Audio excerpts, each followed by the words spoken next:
Hello everyone. चलिए आज की क्लास हम शुरू करेंगे। हमारा पहला प्रश्न देखिए, मेघालय के नए राज्यपाल कौन बने हैं? 4 ऑप्शन दिए गए हैं। सही जवाब है ऑप्शन 3, बी.डी. मिश्रा बने हैं। ठीक है, बी.डी. मिश्रा ने मेघालय के नए राज्यपाल के रूप में शपथ ली है। भारतीय सेना के पूर्व ब्रिगेडियर मिश्रा 2017 से अरुणाचल प्रदेश के राज्यपाल के रूप में कार्यरत हैं और उन्हें पड़ोसी राज्य मेघालय का अतिरिक्त प्रभार दिया गया है।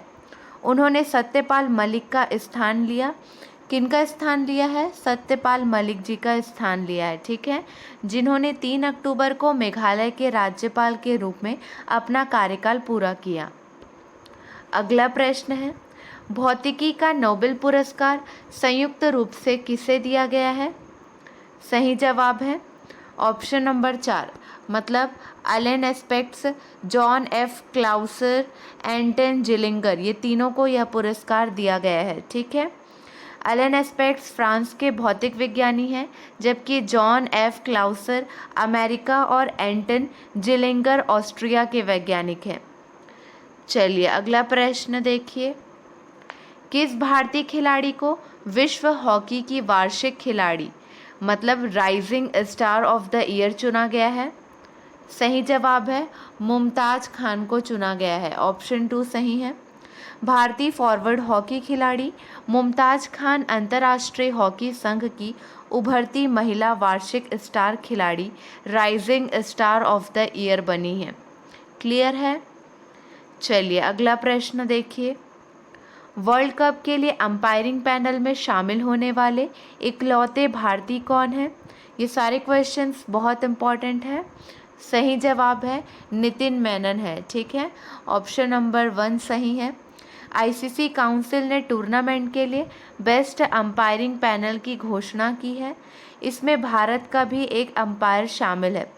नितिन मेनन को टूर्नामेंट के लिए चुने गए 16 अंपायरों की लिस्ट में शामिल किया गया है।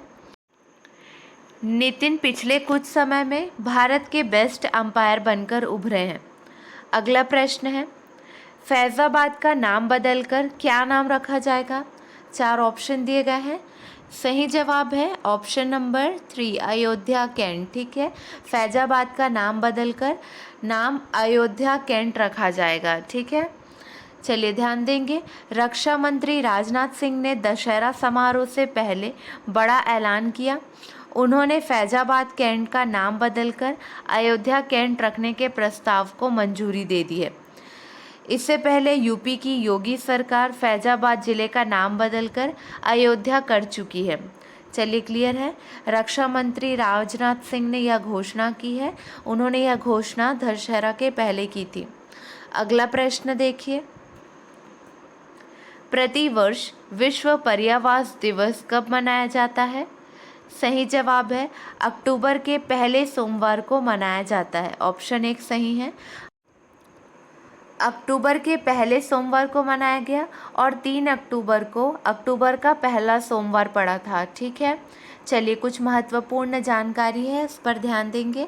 विश्व पर्यावरण दिवस पहली बार कब मनाया गया? 5 जून 1974 को मनाया गया, याद रखेंगे। विश्व जल दिवस कब मनाया जाता है? 22 मार्च को मनाया जाता है। विश्व जैव विविधता दिवस कब मनाया जाता है? 22 मई को मनाया जाता है। ओजोन संरक्षण दिवस कब मनाया जाता है? 16 सितंबर को मनाया जाता है। ठीक है, अगला प्रश्न देखिए, FIBA फीबा महिला बास्केटबॉल विश्व कप 2022 का खिताब किसने जीता है? सही जवाब है अमेरिका ने जीता है। महिला बास्केटबॉल विश्व कप 2022 का आयोजन सिडनी, ऑस्ट्रेलिया में हुआ। फाइनल मैच अमेरिका और चाइना के बीच हुआ, जिसमें अमेरिका विजेता रहा। अगला प्रश्न है, 4 अक्टूबर 2022 को केंद्रीय शिक्षा मंत्री धर्मेंद्र प्रधान ने भारत के दूसरे राष्ट्रीय आदर्श वेद विद्यालय का उद्घाटन कहाँ किया? सही जवाब है पुरी, ओडिशा में। पहला राष्ट्रीय आदर्श वेद विद्यालय उज्जैन मध्य प्रदेश में स्थापित हुआ था और 4 अक्टूबर 2022 को केंद्रीय शिक्षा मंत्री धर्मेंद्र प्रधान ने भारत के दूसरे राष्ट्रीय आदर्श वेद विद्यालय का उद्घाटन पुरी, ओडिशा में किया। अगला प्रश्न है, 1 से 7 अक्टूबर 2022 तक कहाँ पर 15वां अंतर्राष्ट्रीय सूफी रंग महोत्सव 2022 आयोजित किया जा रहा है? सही जवाब है अजमेर, राजस्थान में। 1 से 7 अक्टूबर 2022 तक अजमेर, राजस्थान में 15वां अंतर्राष्ट्रीय सूफी रंग महोत्सव 2022 आयोजित किया जा रहा है। अगला प्रश्न है, चलिए अब हम कुछ प्रश्नों का क्विक रिवीजन करेंगे। स्वास्थ्य सुविधा रजिस्टर में विभिन्न स्वास्थ्य सुविधाओं को जोड़ने के लिए किस राज्य को आयुष्मान उत्कृष्ट पुरस्कार 2022 मिला है? सही जवाब है उत्तर प्रदेश को यह पुरस्कार मिला है। अगला प्रश्न देखिए, हाल ही में साइबर सुरक्षा उत्कृष्टता केंद्र हैदराबाद में एथिकल हैकिंग लैब का उद्घाटन किस बैंक द्वारा किया गया है? सही जवाब है union bank of India, option 3 सही है। लैब का उद्घाटन यूनियन बैंक ऑफ इंडिया के प्रबंध निदेशक और सीईओ ए मणि मेखलाई ने किया। अगला प्रश्न है, रक्षा उत्पाद कंपनी साब भारत में अपने कार्ल गुस्ताफ M4 हथियार प्रणाली का निर्माण करेगी। साब कंपनी का मुख्यालय कहाँ स्थित है? सही जवाब है स्वीडन में स्थित है। अगला प्रश्न देखिए, केंद्रीय पर्यटन मंत्रालय की एक रिपोर्ट के अनुसार किस राज्य में 2021 में विदेशी पर्यटकों की संख्या सबसे अधिक थी? सही जवाब है महाराष्ट्र और तमिलनाडु, ऑप्शन 2 सही है।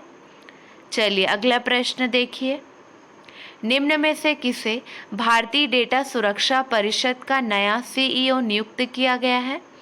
सही जवाब है विनायक गोडसे को नियुक्त किया गया है। निम्न में से किसे विनायक गोडसे को भारतीय डेटा सुरक्षा परिषद का नया सीईओ नियुक्त किया गया है?